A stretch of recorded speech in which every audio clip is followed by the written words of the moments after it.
Welcome in to another new podcast from Coatings Pro Magazine. I'm your host, Ben Duvose, and I'm the news editor for the AMP publications team. AMP, of course, is the shorthand acronym for the Association for Materials Protection and Performance, of which Coatings Pro is a member magazine. Today, we're going to be chatting with Andrew Kroll and Ken Seal from the International Union of Painters and Allied Trades, or IUPAT for short. IUPAT has a lot of really great initiatives and resources of direct relevance to our coatings audience, and so we're going to be highlighting a lot of those on today's show. First things first, let's start with introductions. Can each of you introduce yourself and tell us a little bit about your role within the IUPAT? Andrew, we can start with you. So I'm Andrew Kroll. I'm the General Representative Industrial Liaison for the IUPAT. Proud union member since 2006 out of District Council 57, Western PA, Local 409.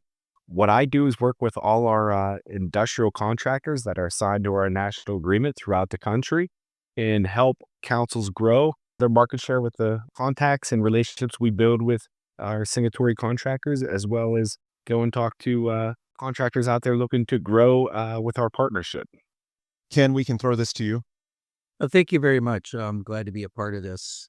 I've been with the IUPAT for approximately 34 years now. I work for an arm called the International Finishing Trades Institute, which is the training side of the IUPAT. I'm an industrial specialist. I cover the U.S. and Canada for industrial training needs that the IUPAT has. I'm also a safety representative for the IUPAT and sit on multiple boards, appointed by Secretary of Labor to sit on ACOSH and one of 75 voting members on the ANSI A10 Standards Committee. So I've been around 34 years and proud member. All right. And as far as the rest of our discussion, just to sort of set some ground rules, we want this to be something of a quick hitting roundtable format. So if both of you guys want to answer a question, you're certainly welcome to. But if you want to have just one person do the talking for a given subject, that's fine as well. We know you've each got your own areas of expertise. Before we dive into some of the resources available, I want to highlight IUPAT and some of the background on the organization. For those unfamiliar, can you please give a brief overview of the organization and its broader mission? Absolutely. So we're the IUPAT, and a lot of people hear IUPAT, but don't realize what that stands for. And that's the International Union of Painter and Allied Trades. We've been around since 1887, so over 137 years. And when it comes to the allied trades portion, we represent so much more than just painters in the construction industry throughout North America. Something that I wanted to highlight is our mission statement. And our mission statement came from our General Executive Board and our General President. And this is something we strive to live by each and every day, to better the lives of each and every member by being the strongest, most powerful voice in the industries of what we represent. One thing that makes a mission and values and goals attainable is having the leadership stand behind you. We have a general president, Jimmy Williams Jr., that believes in this. He lives and breathes this. He's actually going out to our district councils and training our district councils to understand our mission, to really believe in our values. So having a general president and an executive board that is not just sitting in the office, but going out and really preaching about what they believe in is huge. That just gives strong value to who we are, and it gives strong values to our membership of who we are. And I think with that mission sets us apart from anybody else. And just broadly speaking, one more background question. What are the ways that the IUPAT supports and trains these professionals within the coatings industry? What are the general offerings there? In the industrial offering, we have an apprenticeship program, can range from anywhere from 3 to 5 years, depending on the council that they're at. They start from a first-year apprentice, and we teach them step by step to be that professional craftsperson when they journey out. So every aspect of what they need to know to be that professional craftsperson is that apprenticeship. Apprenticeship goes back to, ancient times where somebody would, go with a person, that person mentors them all the way through. And that's what we do. We mentor people all the way through to learn a craft that they can have a lifelong career with. And relative to the non-union alternatives, What is it that makes these training programs from the IUPAT stand out? At least in my voice, I don't think the non-union really has a training program as extensive to us. There's a lot of time and investment that goes into building our curriculum. There's a lot of subject matter experts that review our curriculum and go over our curriculum prior to it going out to our district councils. We really take pride into making sure that our apprentices and our journey workers are trained to the best and have the top knowledge of anybody else that's out there. I do not think there's a other training program that's out there that even comes remotely close to how we operate with our training programs within our district councils. Ken's absolutely right. And something I wanted to really touch on was our members fund their own training programs through trusted funds, and we train above and beyond any certification or standard out there. So, in terms of the certifications and the skills, what are the ways that you all at IUPAT ensure that coding professionals out in the field are properly equipped with those? What are you doing to make sure that those are up to date? There's a third-party Association for Material Protection and Performance, AMP being short, and they set standards worldwide of what a project is supposed to go through, from surface prep to blasting to coating, and really making sure that it meets that service life of that end user. And we look at those standards, we read those standards. In fact, we have a lot that are setting on those standards committees and making sure that they're correct. We train our members to that standard and beyond, and we believe in the standards that out there because it sets the bar to where it really needs to be. I look at our families, our kids driving across these bridges next to these tanks, and a lot of stuff that we don't see, but understanding how our coatings play an effect on the safety of those structures to make sure that when we drive across the bridge, it doesn't collapse. When we go next to a tank, it doesn't explode. Instilling those values into our members that we are training and making sure that they understand not only how to do the work, but the reason they're doing the work really sets us apart, but really gives that craft worker what they need to do to be successful. We need to make sure that whatever the certifications and qualifications our contractors hold, that we're able to train our workforce to meet those standards and qualifications. And the only way to do that is to really dive into the programs such as AMP and what they represent, and to their standards that they need, because we owe a service to our contractors as well to make sure that our members are up to date in every training aspect. One thing we believe in is you can't overtrain somebody. So we go above and beyond in every aspect, and we truly stand behind that. How important is it that your training is in alignment with standards from other industry organizations such as AMP, as well as industry-wide best practices? Speak to the importance of making sure that you're not working in a silo, but that these programs are in alignment with other organizations and the broader industry. The standards are built for a reason. We have speed limits on our roadways to make sure that we keep our speed to a safe level. So there's rules there, and we try to follow those rules. And when we don't, people get hurt. The same thing with these standards that are set by AMP. They're set for a reason. There's something that's happened out there, corrosion, total collapse of a structure, something that's set these standards in place. And a lot of the stuff that we do is not seen because it's covered up with paint. And when a person goes over something or buys something, they say, oh, that looks really nice. But they don't understand what it took to get it to the point of being safe and really lasting for its lifespan. So having those standards set in place by an organization that's recognized worldwide as AMP is really important to us to make sure that our members are trained to those highest standards to ensure that what we are doing is being done at the right way and really being done the way it should have always been. But without standards in place, I'm not going to understand why I'm blasting, what level I need to blast to, anything that I do out there to make sure that the job that I'm doing is correct. So having those standards in place is very, very important. And Ken, you just hit a key word in that. It's the why. And we feel that we really train to the why. We tell our members, we teach our members of why they're doing things, why it's important, why they have to do certain things in our industry. And it just brings it full circle and brings it home when we teach that. Specifically with the AMP standards, you've got a couple in there such as C3 and C5. What role do certifications like that play when it comes to raising the overall bar for the industry? When we think of the C3, C5, supervisor and competent person for de-leading and hazardous material coatings removal, not only does that class show how to protect the worker, how to protect the environment, how to protect the public, which are all greatly and equally as important. But one thing it really teaches is how to protect your family. And that's something that we try to raise the bar and ensure that with our members going to work each and every day, that they go to work and they come home in the same condition, but their family's protected as well. Andrew, that's great. I'm going to follow up a little bit on the C3. C3 is actually the initial course. C5 is a recertification course for that C3, which is lead competent person.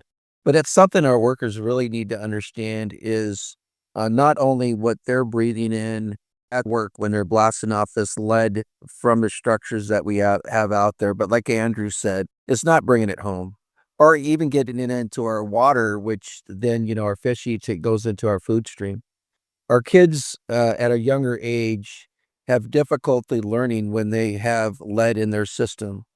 So for a worker to bring that home and hug their kids after days worth of work and not understanding the fact that they have all this lead on it and then their little kid is breathing it in, that's a serious issue.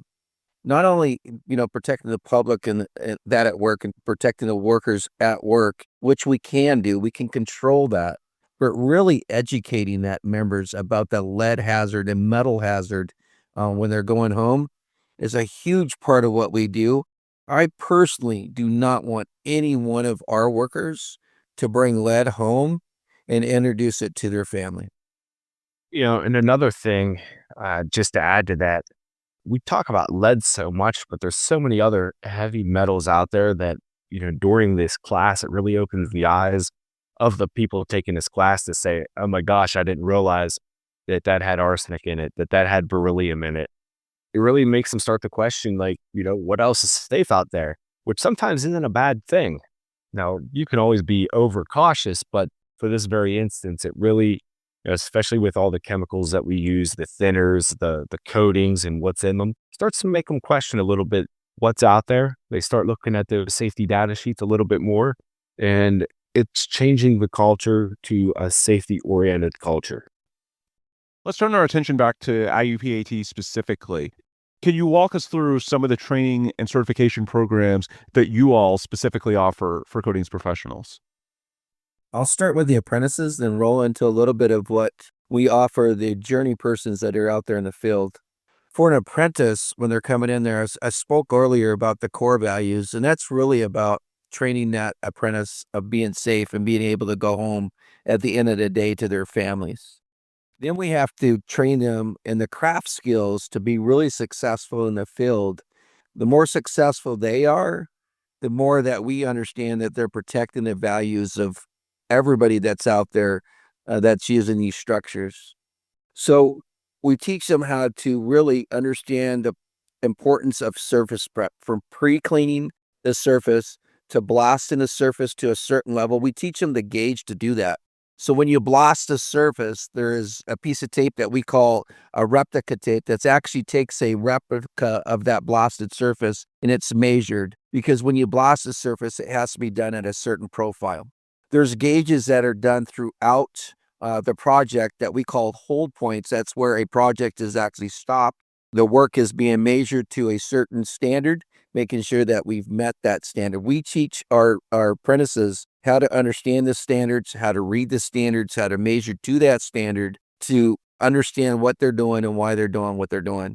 So from blasting to spraying to doing, the forklifts, the boom lifts, scissor lifts, swing stage, confined space. I can go on and on and on about the training that we offer our craft workers, but I can tell you this.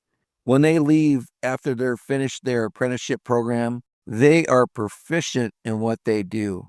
They are professionals in the craft, and it's something our apprentices, our members, can make money with for the rest of their life.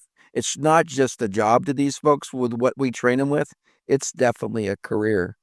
And for the journey workers that are out there, when anything else comes out new, it could be a new product, it could be a new system, it could be a new piece of equipment. We get our hands on that. We really pay attention and understand that piece of equipment. And we do what we call train the trainers. We bring in our instructors and we train them to that new system. And we bring that back. And not only do we teach that to our apprenticeship program, but we also teach that to our journey workers that are out there to make sure that they sustain the ability to do their craft at a high level. You nailed everything perfectly on the head. Something I just want to add to this is what we do for our journey person out there to become a seasoned journey person. We actually offer pathways for them to further educate themselves through the help of our IFTI. And that's the supervisor training. That's the estimating essentials class. So if we have somebody who wants to even further their career, we're able to assist and support them in that. So they're not just always just the blaster painter, foreman, superintendent, but they can actually move up within their company, and we can assist in doing that.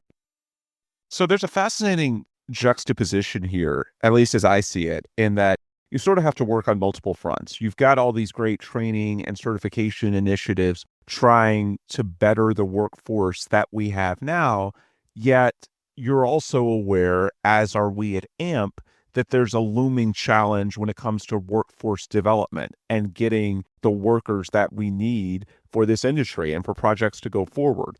So putting on the other hat when it comes to not just the workers within the industry and making sure they're up to par with their practices, but making sure that we have enough workers in this industry, period, and we are drawing newcomers to this industry. What are some of the things that IUPAT is doing on that front to address the workforce development challenges within the coatings industry?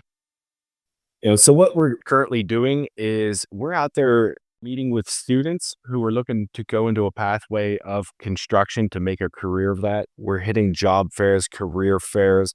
We're talking to people that are already painting that are looking to for a better opportunity, for higher pay, better benefits than they currently sometimes already have, and a really good retirement.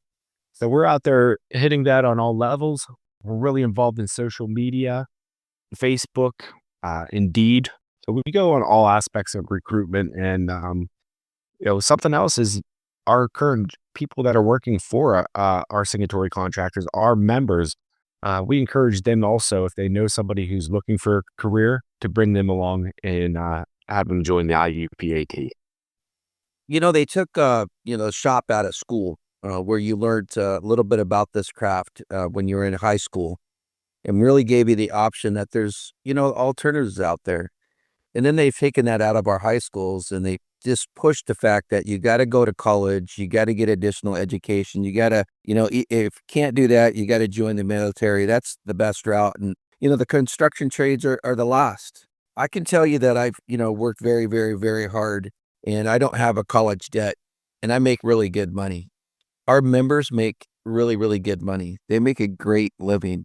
So it's really important to us also to educate the parents and the families out there. I'm going to tell a little quick story here about a kid named Parker. I was approached by his mother at one of the AMP events, and she was troubled that her kid was a little lost and didn't know what he wanted to do when he got out of high school, and she was really worried about him. Really smart kid, but she was really worried to the point that she almost had tears in her eyes when she was trying to explain to me and ask for my help. I met with her and her husband and Parker at dinner, had a great conversation with them, really understood, where his head was at. And I told him that, getting into the trades where he's trying to figure out life would help him out. Parker joined the apprenticeship program, and I can happily say that he graduated at apprenticeship program. He's doing really well. And his mom called me up and his dad and just wanted to tell me how appreciated they were of him joining the trades. And now he's continuing on his education and he's going to college. So this knowing that values and educating our parents and our counselors out there, school counselors, and really society in itself, that the trades are a valuable option. It's not the last stop. In fact, it should be one of the first stops that we talk about in school, that you can make a career no matter what, and learning a craft skill can make you employable for the rest of your life. Along those same lines, obviously recruiting newcomers is an important part of your strategy, but you also need to retain the skilled workers that you have. What are you all doing on that front when it comes to retainment, specifically for those younger workers? Something that this is coming from our GP, Jimmy Williams Jr., and all the executive board, is really changing the culture. And that started with our last general convention. And it came with our mission statement. And that was to better the lives of each and every member by being the strongest, most powerful voice in the industries we represent. And that's sharing that mission statement with each and every one of our members. But then we come to our value statement, and this is where it really hones in to our membership, is to make them feel valued. At the end of the day, when they feel valued, when they feel part of something, they want to stay in something. And our motto being one union, one family, one fight is something that we are really striving for our membership to understand, to engage with, and to go out there and say, hey, I'm part of something greater than myself. And when you're part of something greater than yourself and you feel value in it, you want to stay in that area, that position, that career. You don't look for anything else because that value's there. Andrew, that's great. I'd like to add a little bit on that because people really have to matter in what they're doing and who they're with. That's why we have a lot of our kids that, leave their families and go to the streets and do things that they're not supposed to do, because in their minds at that point in time in life, they think they matter to that group that they're hanging with. They don't understand that there's a lot of other folks out there that they matter to. They don't understand that. And the other thing I like to bring up is that I've worked for a lot of companies, and a lot of times I didn't understand if I mattered or not to the company, to that owner that I was working for. I didn't really understand if I mattered or not. Our general president and our executive board is ones that don't sit in the office and do absolutely nothing. They believe in our mission. And from day one, from our general president taking office and being voted in as our general president and putting on his executive board, they've been out, I call it boots on the ground, and going in and really talking to our membership and letting them know that we are there to fight for them.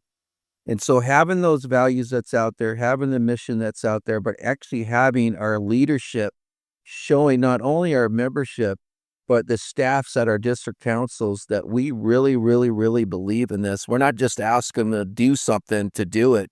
We believe in this. And I think with that really instills into our membership that values that we've set out that Andrew has mentioned.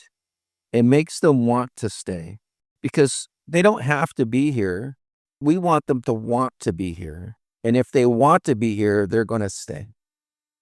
All right, so as we wind down our conversation with Andrew Kroll and Ken Seal of the International Union of Painters and Allied Trades, IUPAT for short, I want to turn our attention to what's actually going on out in the field these days, because I know while you're involved in these broader initiatives when it comes to standards and recruitment and retaining workers, you're also trying to make projects go better and more efficiently on a day-by-day basis. So what are some of the ways that you all at IUPAT are contributing to advancements in coatings application, surface prep, basically things going on at the job site on a day-to-day basis right now in February 2025?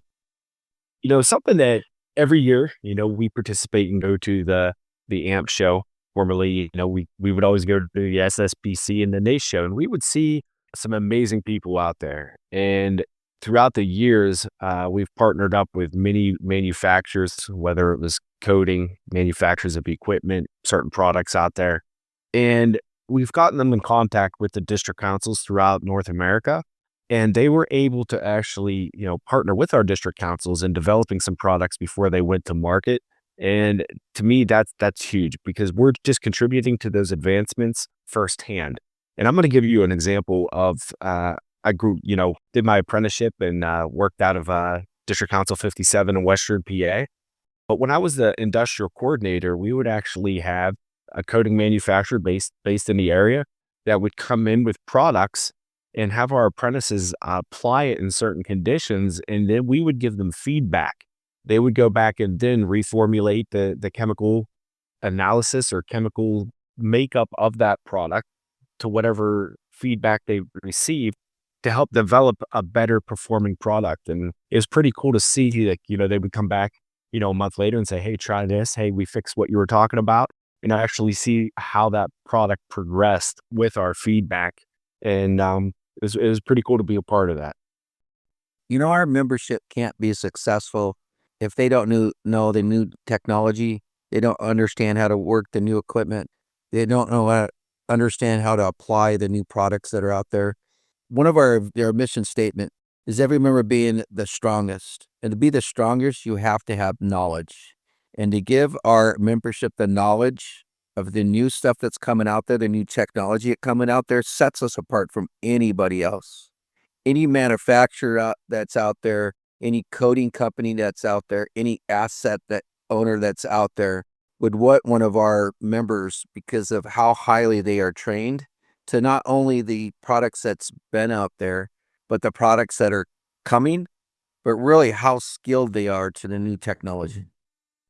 So to expand on that, can either of you share a success story or two where a professional trained by IUPAT has made a major impact on a coatings project? Ben, that was a great question, but it's kind of funny because every day they make a difference. And that's the integrity that our members hold by doing the right thing when nobody's looking. There's areas on certain projects that, the inspector's never going to see. They're never going to catch that hold point.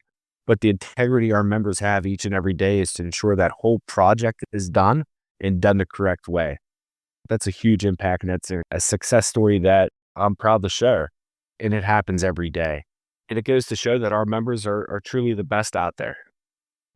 Our families drive across bridges, and our families and friends live in high rises that are supported by steel structures. We drive by tanks that hold our water systems and hold our food. We drive by pipelines that supply our gas and our fuel throughout the world. And our members knowing how to do a project, do the application in the right way is really important. You can have the best products that are out there, best raw material that's out there, the best specifications, the best contract. You can have all that stuff that's really great prior to the job starting. But if it's not done correctly, you're going to have buildings that's collapsed, like in Florida, where there was some lives lost. Bridges that are collapsed, where there was some lives lost. And that was all done by things that weren't noticed. But if the job is done from start to finish the correct way, then people don't have to worry about that. And I know my family is important to me.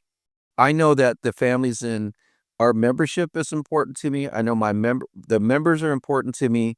And I want our members to understand that what they're doing's not only putting paint on a project, but really protecting the society that we have out there. And if my family's going to drive across the bridge, I want to know that the job was done correctly and that my family is safe when they drive across it. But some of the work that's done out there, I can't guarantee that because it probably wasn't done correctly. And it's scary driving across the bridge and knowing that. Are there any particular technologies or trends in coatings these days that you all are excited about? Obviously, we're in a new year in 2025. The technologies out in the marketplace are evolving by the month, sometimes by the week. Is there anything specifically that you're seeing out in the field when it comes to technologies or trends that are really exciting you guys about where we are or where we're going? There's a lot that's out there. Compared to 30 years ago, our industry is changing on a daily basis. Like NDMS fireproofing is really becoming a big thing now, protecting the buildings. If you look at, some of the towers that the steel melted, right? The NDMS fireproofing is an important factor of that. That's out there. Thermal spray, which is their metallizing, could be an arc spray, flame spray. is really coming back to the market. It's an expensive process, but it's a process that really lasts for a long time. A lot of that, like your arc sprays and stuff, will use a zinc coating compared to it being in a coating where it's floating inside the coating itself, and it could land in one spot or the other. Doing a flame spray or arc spray, really pins the concentration of that protective metal where it needs to go. Then we look at a lot of other products that out there, and I'll let Andrew hit on some more. Thank you, Ken. That's all great stuff. And, you hit the nail on the head on so many of them. I am excited about, the smart coatings, the nanotechnologies out there, the self-healing properties of certain coatings, and how they evolved over the years. With technology, it changes almost every single day, and it's so hard to keep up on it. But not only the coatings itself, but we look at the equipment that we use each and every day and how they evolved over the years. The compressors to the dust collectors to even some of the technology they have with the inspection tools. Every day something new, and it's that's exciting to see how that shapes out. All right. So as we wind down our conversation, I've got a two-part question for each of you. I want to have both of you guys make your sales pitch for a young person that's considering his or her career in the coatings industry. And I also want to have you make your sales pitch regarding the advantages of being a union coatings professional once you are in the industry. So for a younger person, what I really want them to look at is, their parents, their grandparents, the people they aspire and look up to, and where they are in their careers. And how did they get there? And they got there usually, whether it was through college or, a trades pathway.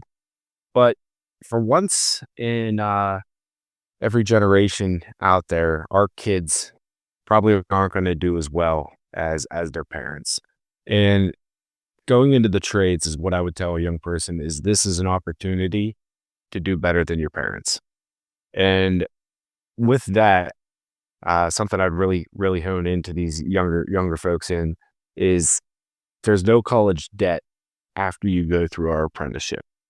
You can retire with a defined pension plan, that your health care is going to be above and beyond what most people get in any industry out there. We have great healthcare plans. And I know that may not matter to young folks right now, but when they start having kids, when they're halfway through the career and say, wow, I could retire at this age, it's going to matter.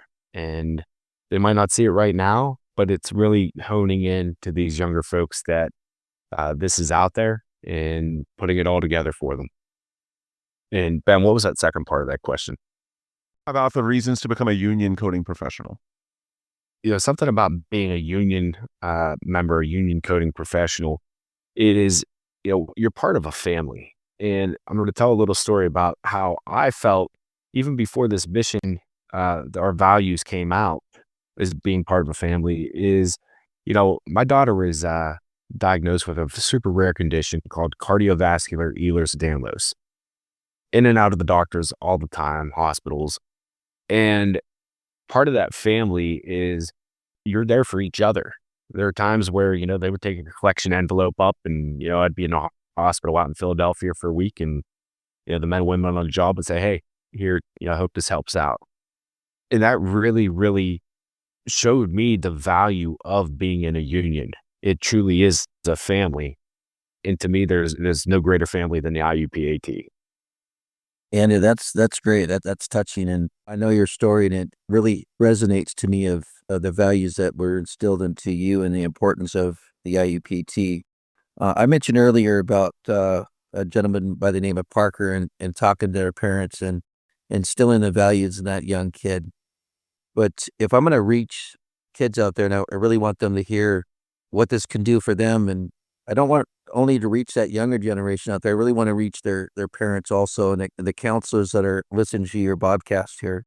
So I'm going to tell a little story about what I told my son when he got out of school. And I'll try to do this without choking up because it's touching to me. He finished high school. He was in a magnet school, straight A student, and he was taking medical within the school. And I thought that's the direction that he was heading.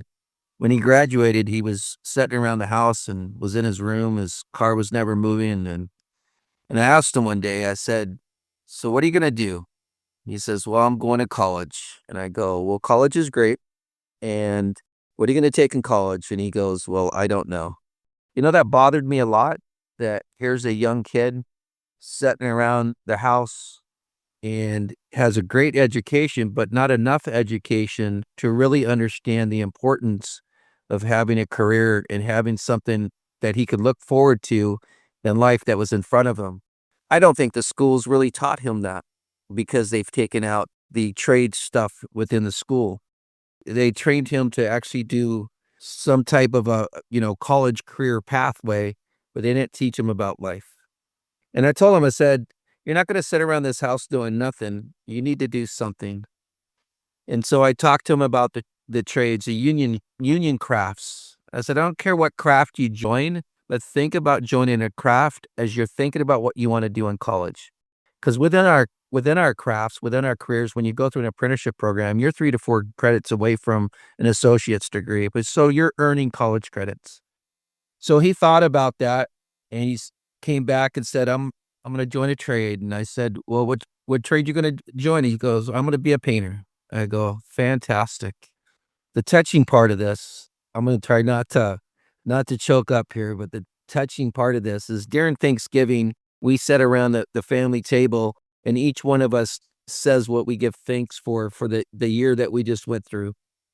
And for the first time, I had my kids say, thank you, that what I told him really made a difference in his life.